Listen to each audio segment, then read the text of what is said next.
Hola a todos, iniciamos el video tutorial número 6 de la práctica de la unidad número 3. En este caso vamos a trabajar con curvas en el espacio. En particular con los ejercicios 3.13, el 1 y el 2 del cuadernillo de análisis matemático 2, página 35. El ejercicio 3.13.1 dice, dada la curva C de parametrización R de t 1 más t cubo t cuadrado 1, analizar qué ocurre en el punto de dicha curva correspondiente a t igual a 0 y representar la imagen de R de t. Bueno, nosotros sabemos a partir de lo que hemos definido como función vectorial que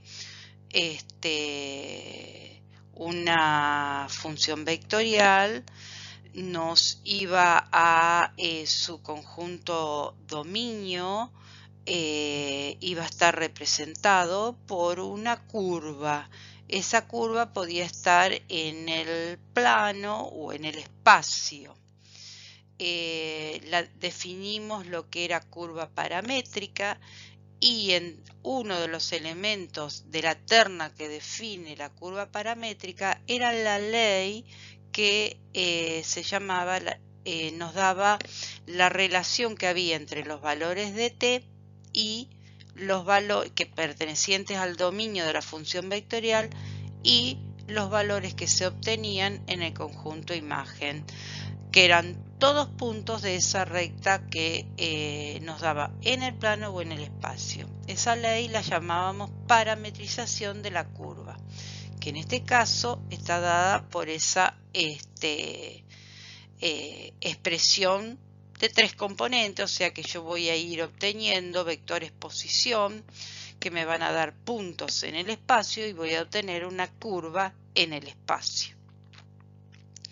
Para poder representar esa curva que nos da el conjunto, la gráfica de su conjunto imagen que nos da en el espacio, siempre resulta útil hacer alguna tabla de valores dando distintos valores de t pertenecientes al dominio. En este caso se han dado tres valores, menos 1, 0 y 1, y reemplazado esos valores de t en la parametrización de la curva, se van obteniendo puntos que me van a ir dando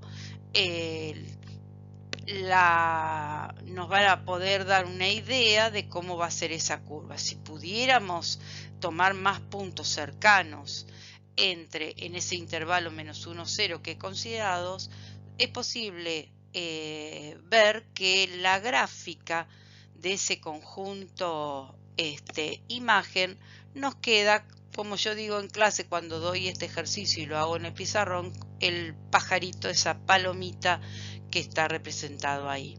Que como vemos que todos los valores que toma z en todos los puntos que hemos obtenido son todos iguales, quiere decir que esa curva que nos da en el espacio es una curva plana sobre el plano z igual a 0. ¿Tá? Después nos pide que analicemos qué ocurre en el punto de esa curva correspondiente al t igual a 0.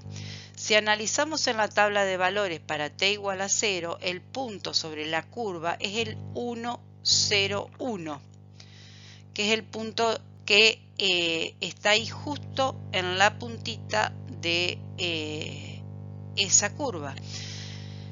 ¿Cómo analizamos qué es lo que ocurre? Calculamos su derivada, la derivada de la función vectorial, ¿sí?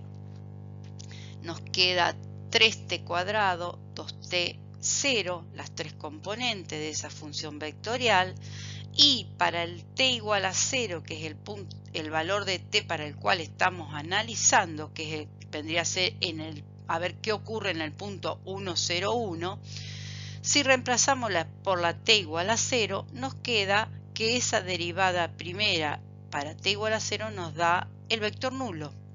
Y habíamos visto que para que la definición de lo que era un punto regular, y que para que un punto sea regular debía existir las derivadas primeras de esa función vectorial para un determinado valor de t, y esa derivada primera tenía que ser distinta del vector nulo.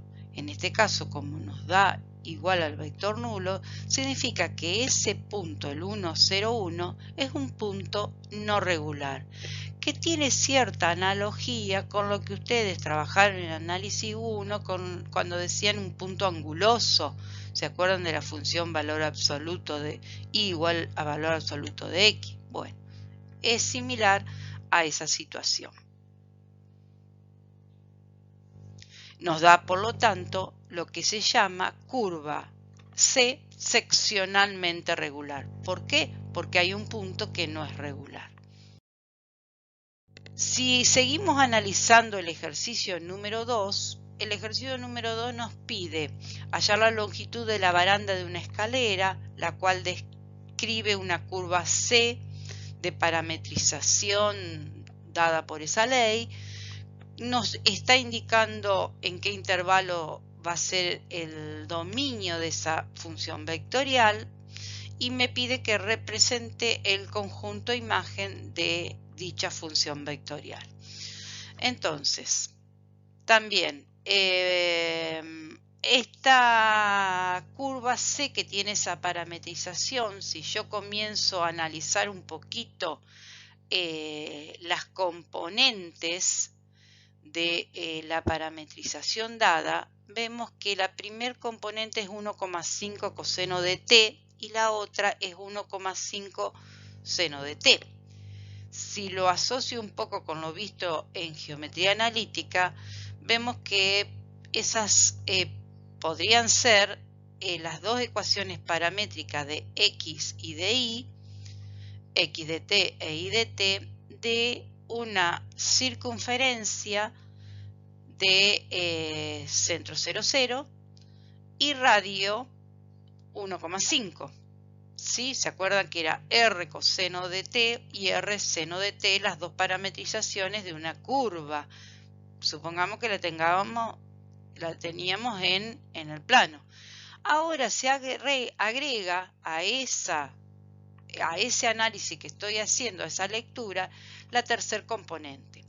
Si esta tercer componente fuera una constante, fuera un número, significa que esa circunferencia que yo ya había definido con las dos primeras ecuaciones, x de t e y de t, iba a ser una circunferencia plana en el espacio sobre un determinado z igual a esa constante.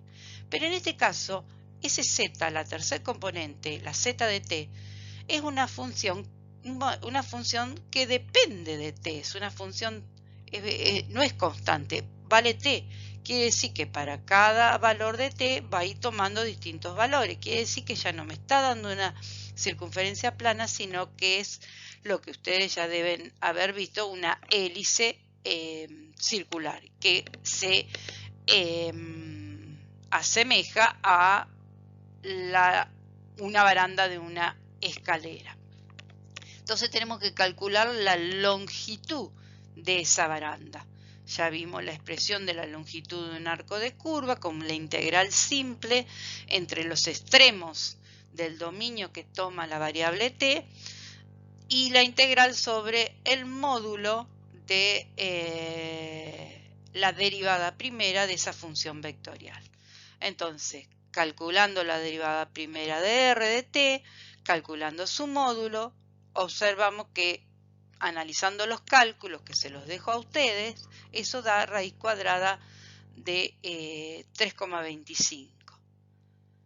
Reemplazando en la integral simple, nos queda la integral entre 0 y 3pi de raíz cuadrada de 3,25 diferencial de t.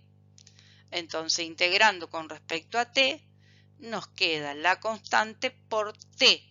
T entre 0 y 3pi. Quiere decir que nos queda esa constante por 3pi. Estos serían 3 raíz cuadrada de 3,25 pi unidades de longitud. ¿Sí? Vamos a agregarlo acá unidades punto de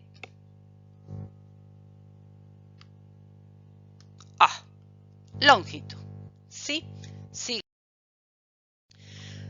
Como bien analizamos en un principio, desde la misma parametrización de la curva C, habíamos visto que era una hélice circular. Bueno, estas son distintas representaciones de esa curva, que es la representación del conjunto imagen, de distintos ángulos, que está realizado con el software GeoGebra, que es muy sencillo de hacerla. Por último, para terminar esta serie de ejercicios, se pide realizar 2 ejercicios que son ejercicios tomados en parciales en años anteriores y están en la página 182 y 183. Saben que después todas estas resoluciones las pueden compartir en el foro del aula virtual. Bueno, hasta el próximo video.